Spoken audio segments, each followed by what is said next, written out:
की, लेहड़ा मैया की, लेहड़ा मैया की।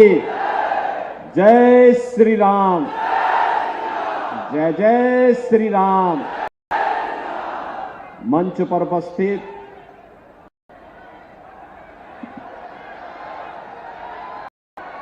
केंद्रीय मंत्री और भारतीय जनता पार्टी के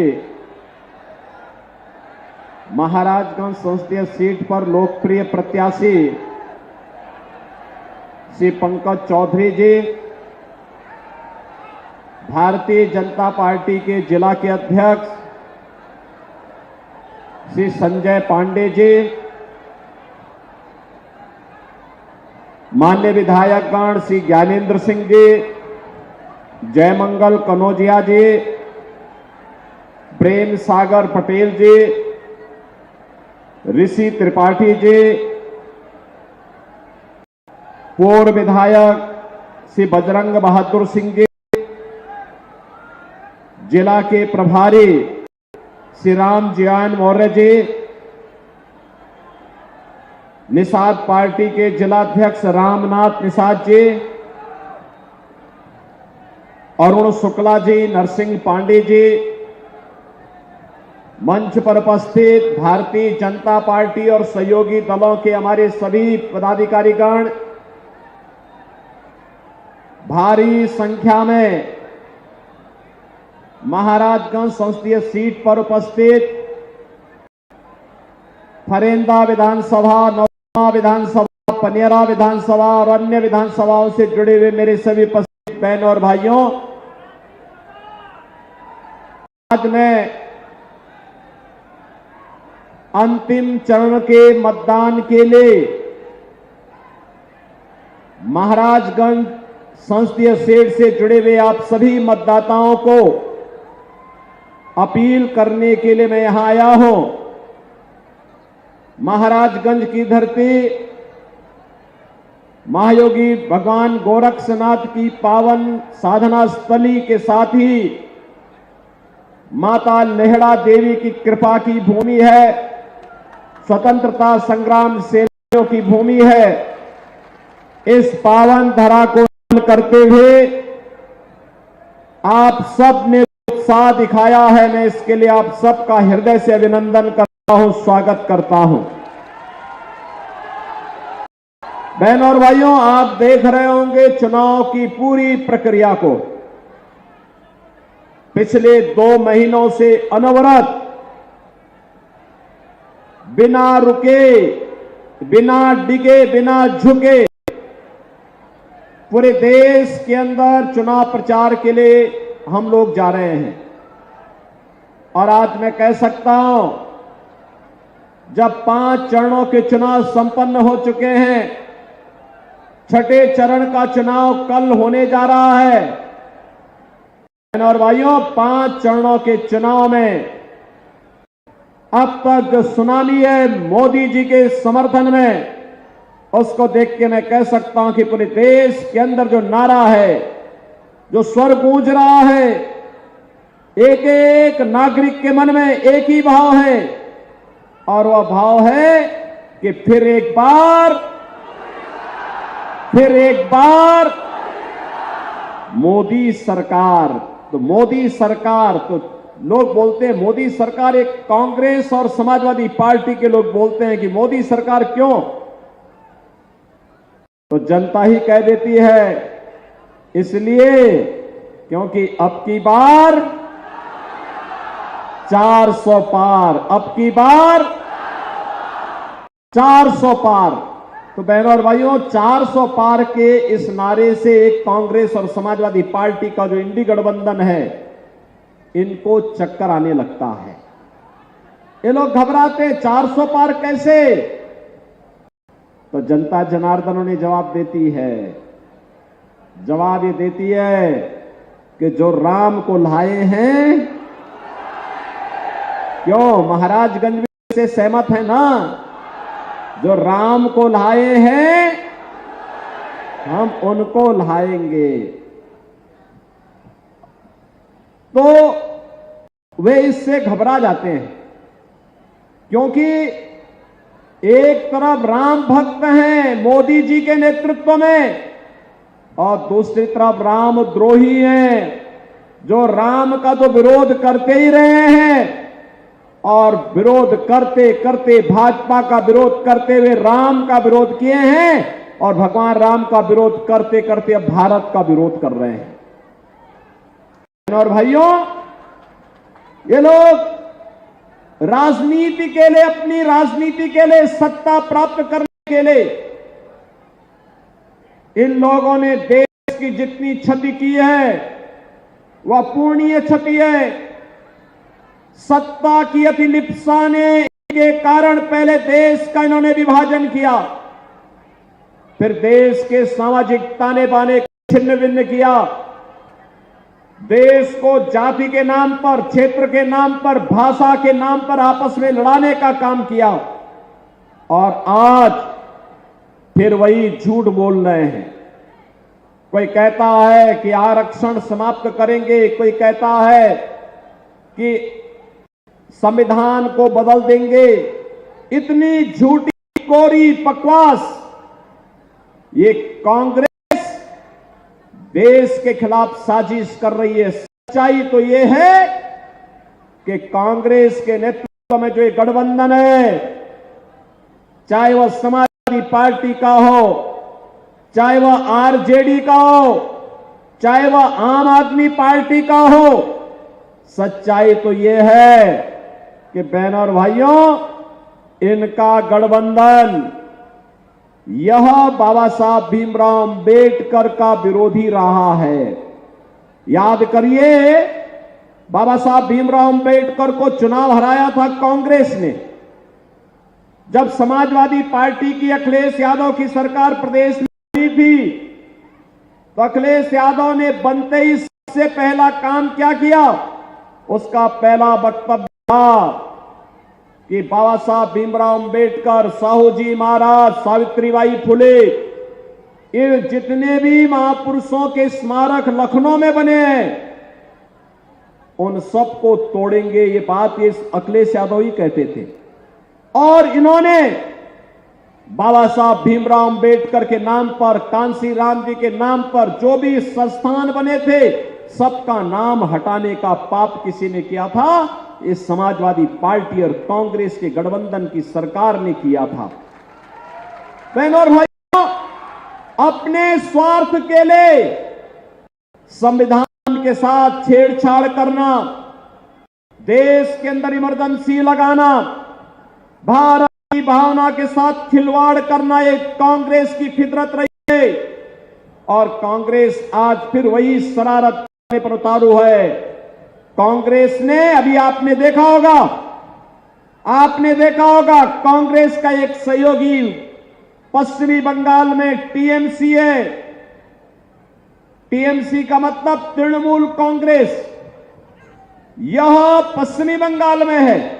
इसने वहां ओबीसी का सारा आरक्षण मुसलमानों को दे दिया था।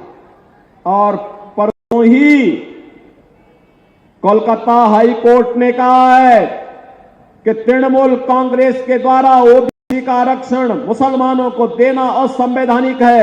और उन्होंने वहां की सरकार के इस कार्य को पूरी तरह खारिज करके कहा कि मुसलमान देश के अंदर आरक्षण का अधिकारी नहीं हो सकता है।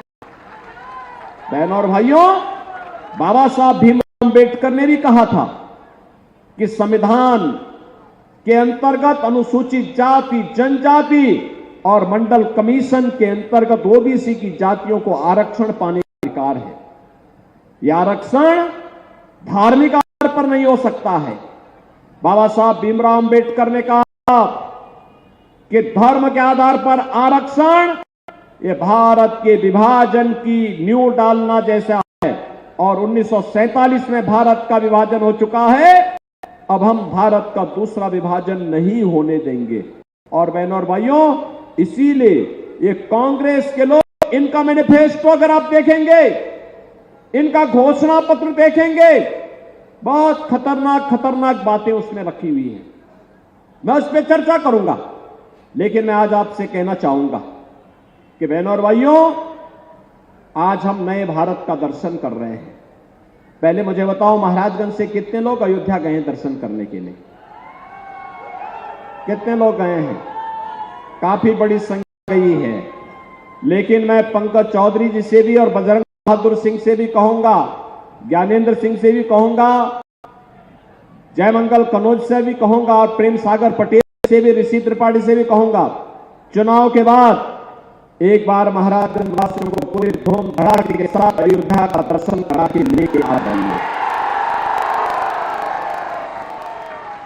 आज आप अयोध्या जाएंगे ना, एक नई अयोध्या नजर आएगी। ऐसा लगेगा जैसे प्रभु राम के समय की अयोध्या आ गई है। जो गए होंगे उनको अच्छा लगा होगा ना? अच्छा, आप मुझे बताओ, अयोध्या में भगवान राम का जो मंदिर बना है और अयोध्या ये सज गई है, क्या ये कांग्रेस के लोग कर पाते? क्या ये समाजवादी पार्टी के लोग कर पाते? क्या ये काम बहुजन समाजवादी पार्टी के लोग कर पाते?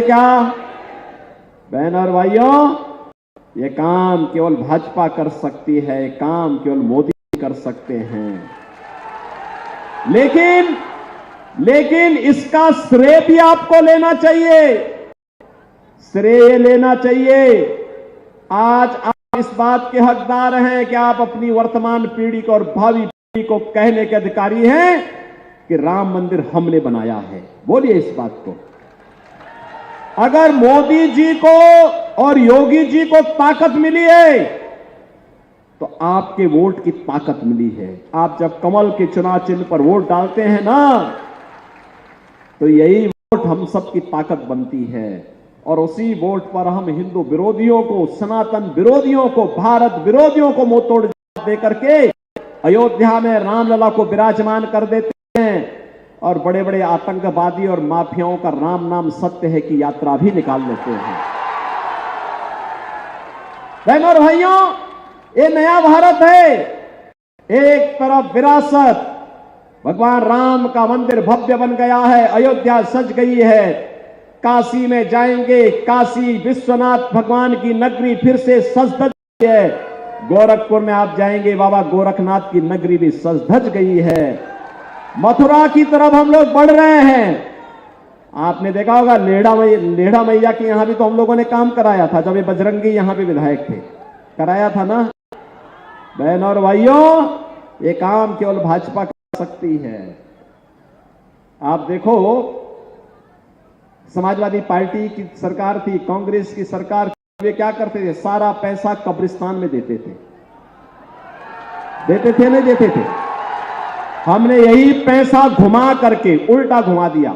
ये लोग उल्टा घुमाते थे, पैसा आपका, प्रदेश का, उस पैसे को एक कब्रिस्तान की बाउंड्री करने में। और कोई भी गांव की जमीन है, किसी गरीब की जमीन है, पता लगा अगले दिन 4 लोग टोपी पहन कर गए और वहां पर वो बाउंड्री करने लगते थे और एक बोर्ड चिपका देते थे, कब्रिस्तान है। हम लोग तो रोज लड़ते थे, यहां रोज लड़ते थे। लेकिन आज कब्रिस्तान नहीं, आज यही पैसा भारत के विरासत को, भारत के देवालयों को सजाने में खर्च होता है, उनके सुंदरीकरण के लिए खर्च होता है, यात्रियों की सुविधा के लिए, श्रद्धालुओं की सुविधा में खर्च होता है। और एक एक करके हर एक स्थान को भव्य स्वरूप दिया जा रहा है और भव्य स्वरूप देकर के आम जनमानस की भावनाओं को सम्मान देने का काम किया जा रहा है। एक तरफ यह और दूसरी तरफ देश के अंदर विकास, हाईवे बन रहे हैं, 4 लेन, 6 लेन, 12 लेन के हाईवे, एक्सप्रेस वे बन रहे हैं, रेलवे लाइन बिछाई जा रही है। आनंद नगर से सिसवा तक पूरी रेल लाइन की स्वीकृति हो चुकी है, कार्य भी प्रारंभ होने जा रहा है। बहन और भाइयों, आप अनुमान करिए, 17 के पहले इस महाराजगंज की सड़कें सबसे खराब मानी जाती थी और आज आसानी से आप चल पा रहे हैं, इसलिए क्योंकि आपने सही जगह वोट का इस्तेमाल किया था। इसलिए आज मेडिकल कॉलेज भी महाराजगंज में, गोरखपुर में एम्स बन गया, फर्टिलाइजर चल गया, सिद्धार्थनगर में मेडिकल कॉलेज का निर्माण हो गया, कहीं एम्स बन रहे हैं, कहीं आईआईटी बन रहा है, कहीं आईएम बन रहा है, कहीं ट्रिपल आईटी, कहीं पे एनआईटी। यूनिवर्सिटी का निर्माण, एक नई पहचान बन रही है भारत की। ये विकसित भारत की आधारशिला बन रही है। ये नए भारत की पहचान बन रहे हैं। विकास भी है, देश का सम्मान भी बढ़ा है, सुरक्षा भी पुख्ता हुई है। कांग्रेस के समय में आतंक की घटना घटित होती थी और कांग्रेस के नेताओं से बोला जाए, उस समय की सरकार से कहा जाता था कि आतंकवादियों के खिलाफ कार्रवाई करो, तो ये कहते थे आतंकवादी सीमा पार के हैं। और आज तो क्या है, मोदी के नेतृत्व में आतंकवाद और नक्सलवाद समाप्त। पटाखा भी जोर से फट जाए तो पाकिस्तान पहले सफाई देता, कहता साहब मेरा हाथ नहीं है।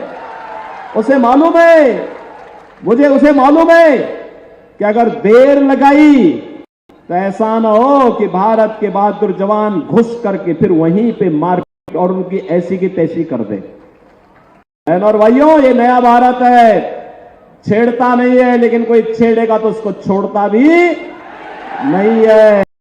लेकिन ये हिम्मत केवल बीजेपी और मोदी जी दिखा सकते हैं, कांग्रेस नहीं दिखा सकती। कांग्रेस दिखा पाएगी क्या? समाजवादी से अब उम्मीद करते हैं क्या? अरे ये लोग तो आज भी पाकिस्तान का राग अलाप रहे हैं, कहते हैं पाकिस्तान को कुछ मत बोलो, उसके पास एटम बम है। तो हमने कहा हमारा एटम बम क्या फ्रीज में रखने के लिए रखा है क्या? बहन और भाइयों, ये नया भारत है, किसी को धमकी नहीं देता है, मानवता के कल्याण का मार्ग प्रारंभ करता है, प्रशस्त करता है। लेकिन अगर कोई धमकी देगा तो उसको उसका जवाब उसी भाषा में देने की हिम्मत भी भारत करता है। सुरक्षा भी है, सम्मान भी है, विकास भी है, और गरीब कल्याणकारी योजनाओं की तो कोई गिनती नहीं। 80 करोड़ लोग फ्री में राशन, ये समाजवादी पार्टी की सरकार के समय सब राशन माफिया हड़प जाते थे। 5 लाख रुपए का आयुष्मान भारत का कार्ड, किसी भी हॉस्पिटल में देश के अंदर जाएंगे आपको उसके उपचार की सुविधा मिल जाएगी। यहां पे बंटा गांव 18 बस्तियां के लिए महाराजगंज में थी, दर दर की ठोकरें खाती थी, आज उनको रेवेन्यू विलेज के रूप में मान्यता दी गई है। आजादी के बाद उनको पहली बार एहसास हुआ है कि हम भी आजाद भारत के नागरिक हैं, सम्मानजनक जीवन जी रहे हैं। उनके मकान बने, वहां बिजली जा रही है, वहां सड़क जा रही है, वहां पानी की सुविधा है, उनके लिए स्कूल बनाए जा रहे हैं। और अब तो मैं धन्यवाद दूंगा उन लोगों को कि उन्होंने ऑर्गेनिक और इंटीग्रेटेड फार्मिंग की कार्रवाई को भी यहां आगे बढ़ाना प्रारंभ किया है। बहन और भाइयों, किसानों को किसान सम्मान निधि, हर गरीब के घर में शौचालय, हर घर नल की योजना। याद करिए 2017 के पहले इंसेफ्लाइटिस से, नौ की बीमारी से सर्वाधिक मौतें महाराजगंज और कुशीनगर जनपद के मासूम बच्चों की होती थी। क्या ये समाजवादी पार्टी और कांग्रेस के लोगों को नहीं दिखता था क्या? एक गरीब का बच्चा था और समय दम तोड़ता था, इनकी संवेदनाएं नहीं पिघलती थी। हम लोगों ने संवेदना व्यक्त की, हम लोग गए, सरकार में आए, इंसेफ्लाइटिस को माफिया की तरह हमेशा के लिए समाप्त कर दिया। अब इंसेफ्लाइटिस से बच्चों की मौत नहीं होती है यहां पे। आज तो मेडिकल कॉलेज का निर्माण महाराजगंज में हो रहा है। मोदी जी ने कहा है अब तक देश के अंदर 60 करोड़ गरीबों को आयुष्मान भारत का कार्ड दिया है। वे कहीं भी जाएंगे 5 लाख रुपए का उपचार कहीं भी हर वर्ष करा सकते हैं। और 4 जून को फिर एक बार मोदी सरकार बनेगी तो बहनों और भाइयों, 70 वर्ष से ऊपर के जितने भी लोग होंगे, 70 वर्ष से ऊपर के, उन सबको 5 लाख रुपए प्रतिवर्ष उपचार के लिए आयुष्मान भारत कार्ड की सुविधा सरकार उपलब्ध करवाएगी। मोदी जी ने घोषणा कर दी है। अब तक 4 करोड़ गरीबों के मकान बने और मोदी जी ने कहा है जितने भी गरीब बाकी बचे हैं, जिनके पास अपने आवास नहीं है या कच्चा जर्जर आवास है, उनको भी एक एक आवास उपलब्ध करवाएंगे। क्या ये काम कांग्रेस और समाजवादी पार्टी के लोग कराएंगे क्या? मोदी जी के नेतृत्व में भारत विकास और विरासत की यात्रा को तेजी के साथ आगे बढ़ा रहा है। विकास में इंफ्रास्ट्रक्चर का भी है, विरासत में अयोध्या में भगवान राम के भव्य मंदिर का भी है, गरीब कल्याण भी है, देश की सुरक्षा भी है, देश का सम्मान भी है। लेकिन कांग्रेस के नेतृत्व में जो ये गठबंधन बना है, क्या कर रहा है? इनका मैनिफेस्टो देखो। सबसे पहली बात क्या कहती है? ये कहता है आएंगे SC, ST और OBC का आरक्षण मुसलमानों को बांटेंगे। क्या आप इसको स्वीकार करेंगे? क्या ये देश इसको स्वीकार करेगा? क्या इनका मैनिफेस्टो दूसरी बात क्या कहता है? आएंगे पर्सनल लॉ लागू करेंगे। पर्सनल लॉ का मतलब जानते हैं आप? पर्सनल लॉ का मतलब है तालिबान शासन, जिसमें महिलाओं को स्कूल जाने से रोका जाता है, जिसमें महिलाएं बेटियां स्कूल नहीं जा पाएंगी, महिलाएं बाजार नहीं जा पाएंगी, उनको बुर्का पहनना पड़ेगा। अरे ये हिंदुस्तान है, ये कोई अफगानिस्तान थोड़ा है, पाकिस्तान थोड़ा है कि कोई बुर्का पहनेगा यहां पे। लेकिन ये कांग्रेस का मैनिफेस्टो कहता है कि हम पर्सनल कानून लागू करेंगे, और उससे भी आगे जाके खतरनाक बातें या क्या कहते हैं? कहते हैं अल्पसंख्यकों को उनकी रुचि के अनुरूप खान पान की स्वतंत्रता देंगे। बहनों और भाइयों, मैं पूछना चाहता हूं, ऐसा कौन सा खान पान है जो बहुसंख्यक खाता है और अल्पसंख्यक नहीं खाता है, या अल्पसंख्यक खाता है बहुसंख्यक नहीं खाता है? उनकी रुचि कहां है? अरे रोटी आप खाते हैं वो भी खाता होगा, चावल आप भी खाता होगा, आप भी खाते होंगे वो भी खाता होगा, सब्जी आप भी खाते हैं वो भी खाता है। लेकिन एक जगह आकर के ठहर जाता है, जहां पर वह गौ कसी करता है, गौ माता को मारता है, गौ का मांस खाता है, वहां पे हिंदू भड़क जाता है, कहता नहीं, जन्म जन्म का नाता है, गाय हमारी माता है और ये हम नहीं होने देंगे। मैं पूछना चाहता हूं कांग्रेस से, क्या वह गौ कसी करने की छूट देंगे क्या? और क्या आप इसकी स्वतंत्रता, इस प्रकार की उच्छृंखलता करने की छूट देंगे? बहनों और भाइयों, हमें याद रखना होगा, जो पुण्य आपके खाते में है कि आपके वोट के कारण अयोध्या में रामलला 500 वर्षों के बाद फिर से विराजमान हो गए हैं, उस पुण्य को पाप में मत बदलना। गौ कसी की छूट देकर के, कांग्रेस को गौ कसी की छूट देकर के इस पुण्य को पाप में मत बदलना। और इसीलिए मैं आपके पास आया हूं कहने के लिए, इसीलिए आया हूं। 1 जून को वोट पड़ना है, पंकज चौधरी चुनाव जीतेंगे, कोई संदेह नहीं, कोई संदेह नहीं। लेकिन इस चुनाव में रिकॉर्ड बनना चाहिए। रिकॉर्ड बनाएंगे।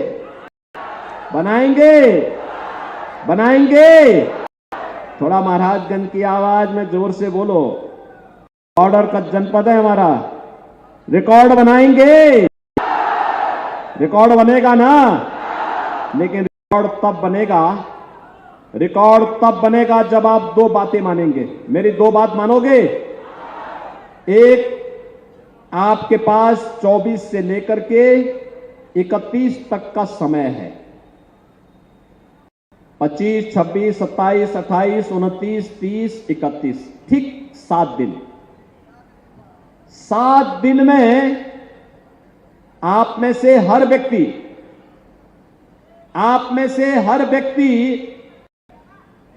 5-5 घर जनसंपर्क करके उस घर के प्रत्येक सदस्य को, जो वयस्क मतदाता है, उससे संपर्क करके उसको कमल चिन्ह पर वोट डालने के लिए तैयार करेंगे।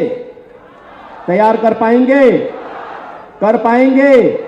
एक व्यक्ति का मतलब 35 वोटर इन 7 दिनों में उसको तैयार करने, 35 परिवारों से, 35 परिवारों का मतलब लगभग 100 घर, 100 लोगों से, 100 मतदाताओं से, हर व्यक्ति 100 मतदाताओं से संपर्क करके भारतीय जनता पार्टी के चुनाव कमल के फूल पर वोट डालने के लिए तैयार करेगा।